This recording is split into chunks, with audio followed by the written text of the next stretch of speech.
ఓం నమో శ్రీమాత్రే నమో నమ. అందరికి నమస్కారాలమ్మా. స్త్రీని సర్వం స్వాధీనం పరిపూర్ణం సర్వ ఏకవచనం దుష్కాణం స్త్రీ పురుష కల్వశ మంత్రం. ఎంతటి మొండి వారైనా కూడా మన దగ్గర వచ్చేలా చేసుకునే స్త్రీ వశీకరణ మంత్రం. స్త్రీ పురుష కోపం దేశం ఉన్నా కూడా పరిపూర్ణం శుద్ధం నీలకంఠనం ఏకవచనం పరిపూర్ణం సర్వ స్వాధీన మంత్రం అమ్మా ఇది. మీరు విడిపోయి బాధపడుతుంటే స్త్రీ పురుష కళ్యాణం లేకుండా దుష్కాణం విముఖం ఏకం మూలం దండనం పరిపూర్ణం సర్వస్వాధీన మంత్రం అమ్మ ఇది. జీవితంలో కూడా మిమ్మల్ని విడిచిపెట్టి ఉండకుండా చేపించుకునే పరిపూర్ణం సర్వస్వాధీన మంత్రం.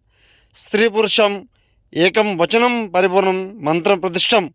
ఓం మమం కామలక్ష్మీదేవి క్లీం క్లీం అముఖం శీఘ్రం మా కురుకురు స్వహ. సర్వం ఏకవచనం. గురువుగారిని సంప్రదించండి అమ్మా. నమో శ్రీ